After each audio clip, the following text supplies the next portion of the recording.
Breakdown આવે ત્યારે તમે કીધું કે હું તમારું જે કંઈ પણ વિઝન બોર્ડ છે જુઓ, તમને મોટિવેટ થઈ જાય. મારે જાણવું છે, મોટિવેશન તો ચલો સાઈડ રહ્યું, જ્યારે બ્રેકડાઉન આવે પછી તમે એ બ્રેકડાઉનમાંથી પ્લસ થવા માટે એક્શન શું શું લ્યો છો અને કઈ રીતે તમારી પ્રોસેસ હોય? Hello, my audience. This is your host Akash Ukani, and thank you for choosing this particular topic to watch. જો તમે આ પોડકાસ્ટ ક્લિપ માટેનો ફૂલ એપિસોડ જોવા માંગો છો તો તમે અમારી મેઇન યુટ્યુબ ચેનલ સ્કિલ જોગીને સબસ્ક્રાઇબ કરીને તમારી લાઈફ એન્ડ તમારા બિઝનેસમાં વેલ્યુ એડ કરી શકો છો. આવી અવનવી podcast clip every Monday, Wednesday and Friday જોવા માટે જો તમે કદાચ આ અમારી યુટ્યુબ ચેનલ સ્કિલ જોગી ક્લિપ પર નવા છો તો પ્લીઝ અમને સબસ્ક્રાઇબ કરો અને નોટિફિકેશન માટે બેલ આઇકન પ્રેસ કરો. અને જો તમે ઓલરેડી આ બેલ આઇકન પ્રેસ કરીને સબસ્ક્રાઇબ કરી દીધું છે then enjoy the video. જેમ કે બ્રેકડાઉન આવે ને એટલે સૌથી પહેલા હું કોઈ વ્યક્તિ હારે કોમ્યુનિકેટ કરું, કારણ કે જે મારા અનુભવમાં મેં જેટલા લોકોને જોયા એમાં મોસ્ટ ઓફ એવું હોય કે ભાઈ જે લોકો કંઈક સારું એચિવમેન્ટ કરે ને એ લોકો સુધી એની વાત પહોંચાડે, પણ બ્રેકડાઉન હોય ને એ લોકો વાત ન પહોંચાડે. એક્ઝામ્પલ તરીકે મારી કંપનીમાં બહુ ઓવરમાં લોન થઈ ગઈ હોય તો ગામને ન કહું કે મારે લોન વધી ગઈ, મારી કંપની લોસમાં હોય તો ગામને ન કહું કે મારે કંપનીમાં લોસ છે.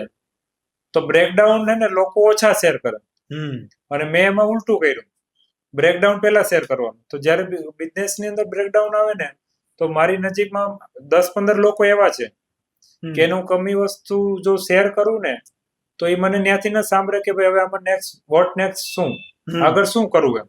તો એ લોકોનું જ્યારે શેર કરું ત્યારે અમુક એ મને રસ્તા બતાવે, એક્સેસ બતાવે. ઘણી વખત હું ખુદ જનરેટ થાવ એની અંદર, અને એ જ રીતે પાછળ જે રીતે બ્રેકડાઉન હતું એને પછી બ્રેક થ્રુમાં કન્વર્ટ કરીએ.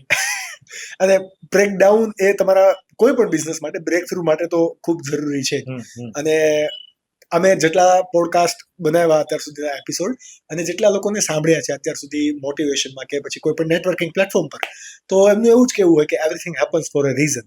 કે જો બ્રેકડાઉન ના એવા હોત ને તો અહીંયા સુધી પહોંચ્યા જ ના હોત.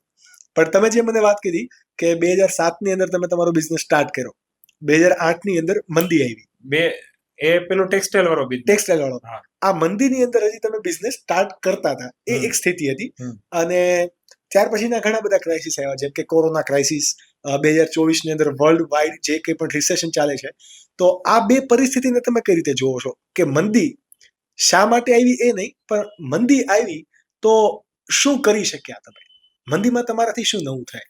જેમ કે હું બહુ એ પાસ્ટમાં નથી જતો, આપણે આપણા લેટેસ્ટ જાવ. જ્યારે હું વેલગ્રીનની વાત કરીએ આપણે, જ્યારે મેં 2017માં બિઝનેસ સ્ટાર્ટ કર્યો તો 2018 એટલે 1-1.5 વર્ષ તો અમારી બિઝનેસને ખાલી સમજવામાં થયું કે આ બિઝનેસ કરાય કઈ રીતે, આની અંદર કઈ રીતે ક્વોલિટી હોય, કઈ રીતે પ્રોડક્શન થાય, એ બધી વસ્તુ. અને 2018 કે 2019માં અમે બિઝનેસ ની શરૂઆત કરી કહેવાય. ઓલો તો શીખા, ખાલી શીખા, લોસ કરી બધું. તો 2020માં કોરોના આવી ગયો. હજી તો અમે બિઝનેસ ને માર્કેટમાં ખાલી એસ્ટાબ્લિશ કર્યો, માર્કેટ સુધી પહોંચાડ્યો, તો કોરોના આવી ગયો. એ કોરોનાની અંદર મેં એને તો બહુ સારો એ સમયને યુટિલાઇઝ કર્યો. એક તો સમયને યુટિલાઇઝ કર્યો કે અમારી પાસે છે ને અમુક એક્સપોર્ટના ડેટા હતા. તો એ એક્સપોર્ટના જે ડેટા હતા ને એને અમે ઘરે બેઠા બેઠા, લોકડાઉન હતો એટલે બહાર તો જઈ ન ગઈ, તો ઘરે બેઠા બેઠા લેપટોપમાંથી ડેટા, મારી પાસે ખાલી નામ અને કન્ટ્રીના નામ, કસ્ટમરનું નામ, કંપનીનું નામ અને કન્ટ્રીનું નામ, બે જ વસ્તુ હતી. તો એની પોતાની બધી જે ડેટા હતા એ બધાની વેબસાઇટોમાં ગયા, ત્યાંથી એના કોન્ટેક્ટ હોય, ઈમેલ આઈડી હોય, અને એ બધાને મેલ કર્યા. એ જે ડેટા હતા એ મારી પાસે 800-900 એપ્રોક્સિમેટ ડેટા હતા. અને એ લોકો વિદેશના ડેટા હતા, જે લોકો ઇન્ડિયાથી કિલો ઇમ્પોર્ટ કરતા હતા. તો એ બધા ડેટાને મેં મેલ કર્યા. એ 700-800 જે ડેટા હતા એ બધા ઈમેલ આઈડી ગોતીને કોરોનામાં મેં મેલ કર્યા. અને ટાઈમ હતો. હા, ટાઈમ હતો.